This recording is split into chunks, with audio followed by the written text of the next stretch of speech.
So yesterday, the Los Angeles Lakers signed Harry Giles to a two-way deal, waiving Windler. And the Lakers, look, they needed a big man. Colin Castleton is out with injury. You have a Christian Wood who is out with injury. And we play the Denver Nuggets today. And so any size, any versatility in that department, athleticism, just a body to throw would be very helpful, very impactful. Now, as far as Harry Giles actually making the roster, I don't personally see it happening unless he is just like absolutely incredible. If he comes in and he's just like a double machine or something, or just like incredible defensively to where the Lakers are like have no choice but to bring him in, then I just don't see that happening, just because the Lakers can only waive Christian Wood, Jackson Hayes, or Cam Reddish. Cam Reddish is too valuable right now, especially with Jared Vanderbilt, guys like that out. Jackson Hayes has been very good for us in the limited role that he's had. And then Christian Wood, I guess you can make the argument, okay, waive Christian Wood, but Christian Wood gives you a little more versatility. Also, how much of an upgrade would Harry Giles be to the point where it would cost you cap space next season? And the Lakers are already extremely limited, because got to remember, all these guys have player options next year, and if you waive them, that counts towards the cap hit. So the Lakers would be kind of handcuffing themselves to next season as well. So I just don't see a situation where the Lakers bring Harry Giles in unless he just, again, is just incredible for the Lakers. Now, the biggest issue for Harry Giles for his career is just not being able to stay healthy, right? He can't stay on the basketball court. And that is a real issue. If he could finally figure out the health factor, I mean, this is a guy that could be a legit two-way threat at the power forward or center position. You're talking about a guy that's 6'10", 6'11", 7'3" wingspan, has real athleticism, good versatility. He's not really a stretch big, but he has the tools to get there, right? If he works hard and sort of develops that. The most games he's played for a season was 58, and that was his rookie year. So that's where the dilemma lies with him, is can he be healthy? Because this was a guy that was perceived as, a potential top 5 pick going into college for Duke, and a guy that really was looked at as like, hey, this guy could be the next great two-way big man in the league. And then, again, injuries happen. He ends up falling down to the 20th pick in the first round, which he still was a first-round pick, even with all the questions of him going into the draft. And he's still extremely young. He's 25 years old. So there's still room for him to kind of turn his career around. If he was, 30 or something, I'd be like, it's kind of one of those things. But to me, he is a solid pickup for the Lakers and really presents such like a low risk, high reward type player. I do like him on a two-way, because if he is good for us, then we can keep him and go into next season. And then let's say a Christian Wood opts out because he wants more than a vet minimum or something. Or, Jackson Hayes ends up leaving. Or we just need a body on the roster and could use another big man, right? Then next season we could convert him to an actual contract and kind of give him an opportunity in a limited role.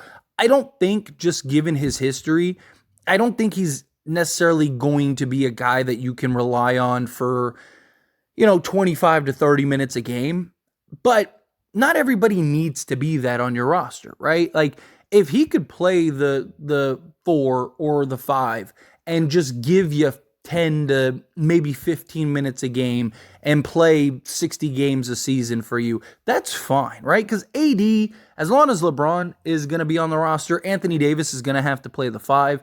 LeBron, based on reports, is looking at somewhere at 3-year, $60 million a year deal. So if he gets that, then guess what? He's basically under contract throughout AD's tenure with the Lakers. We'll see what happens after AD's contract. Technically, AD would have one more year, but we'll see, right? It basically would line you up. So at that point, you just need guys that can come in, fill a role when AD misses a game, or, to kind of spell AD so that way he can get a breath on the bench, and just to have another big man also for any playoff series or anything like that, to just have bodies to throw at people. Right now, if Christian Wood ends up missing, right, like let's say he ends up let's say we get into the postseason and right before Christian Wood still isn't ready and he's not good to go, and we can't use him in the postseason, then maybe the Lakers waive him and bring in Harry Giles. But I wouldn't expect him to actually be on the roster. And I don't think he's going to get the role and the minutes necessary to really show that he can be this huge impact guy. I'm not saying he can't have an impact for the Lakers, right? I definitely think even in a limited role, he's a guy that could give you some rebounding, give you a little bit of shot blocking, give you a little bit of athleticism, give you, a lob threat and some versatility as far as scoring wise goes. Like you look at the Brooklyn Nets, right? This season, he played 16 games for them, averaged only 5 minutes per game, which isn't a ton of minutes at all. I mean, what can you expect in 5 minutes? And in that 5 minutes, he gave you 3 points, 2 rebounds, an assist, 1 steal, or half a steal and half a block, right? I mean, that's pretty solid in my opinion. Shot 50% from the field in that period. So like, let's say, again, 5 minutes, let's say he plays 10 minutes in an average for the Lakers, right? Well, 10 minutes, you're talking about 6 points and 4 rebounds in 10 minutes with a steal, a block, and 2 assists or an assist, right? Like that's all you really need in a backup role in the 10 minutes of play. Maybe he has a game here and there where he goes and gives you a double-double or something, right? Like that would be great to have, but to me, it's just the Lakers are in a situation where it's like they're limited on bigs, and they really need a guy to kind of come in, plug and play momentarily.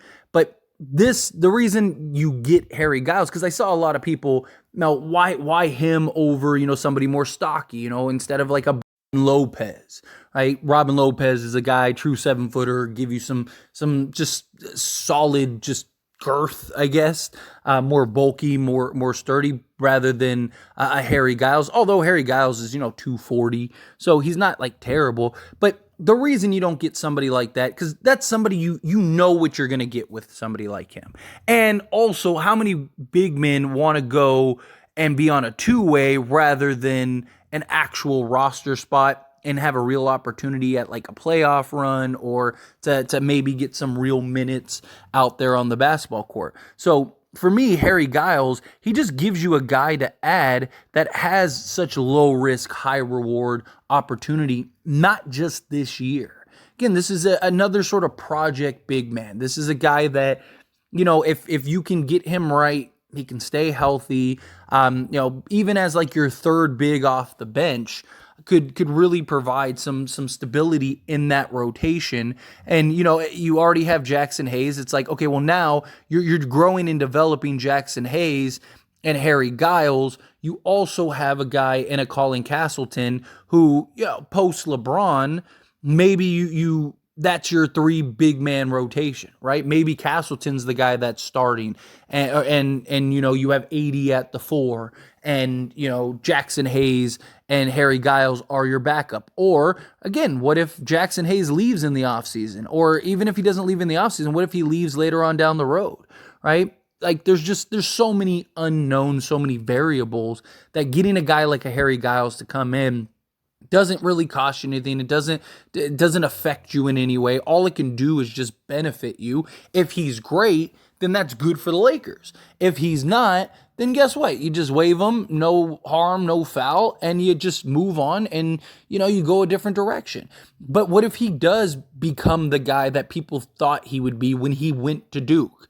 That sizable, versatile, could play the 4, could play the 5, could protect the rim, could give you, a potential 20-10 threat on any given point, have a little bit of ability to knock down the outside shot, right? The idea was like, if you mold him, you grow him, you develop him, he could end up eventually being a real piece in the NBA at a starting level, or even just like in a reserve role. And so I just think that the upside is the biggest sort of just draw for why you go get a guy like Harry Giles. But as far as his role this year, I don't expect it to be much, if at all. I think he's more of a break glass in case of emergency type guy. I think it's kind of like, hey, we have nobody else other than AD and Hayes. And what happens if we need to give AD a rest for a game? Or, what happens if AD gets into foul trouble? He's been getting into foul trouble recently. A lot of that has just been poor reffing. But regardless, if AD goes down with 2-3 fouls early on, not down down, knock on wood. But, if he ends up having to go out because he picks up 2 early fouls or something, especially against like a Jokic or something, well, then now you have another body outside of Jackson Hayes to throw on that big man to kind of just wear him down. Also, you can get some looks with him alongside AD, him alongside Hayes. What does that look like? Does that work? It's just another floor running big, another lob threat, another guy that can, hit the little elbow and just protect the paint a little bit, right? So I like the pickup. I think he's solid. I could see him eventually having a real role. I think right now he's just going to be a guy that's just kind of a name on a two-way that you may see occasionally. But anyway, as always, this is a discussion. I pass a question on to you. Let me know your thoughts and opinions down in the comments below. What do you think? How do you feel about Harry Giles? What do you think his role will be? What do you want his role to be? However you feel, whatever your thoughts are, I'd love to hear it. So let me know down in the comments below. That being said, if you haven't liked this video, hit that like button. Helps me out a lot. Lets me enjoy these types of videos, and I truly appreciate it. Not subscribed to the channel, hit that subscribe button. Turn on the bell notifications. Appreciate y'all. See you in the next one. Thank you.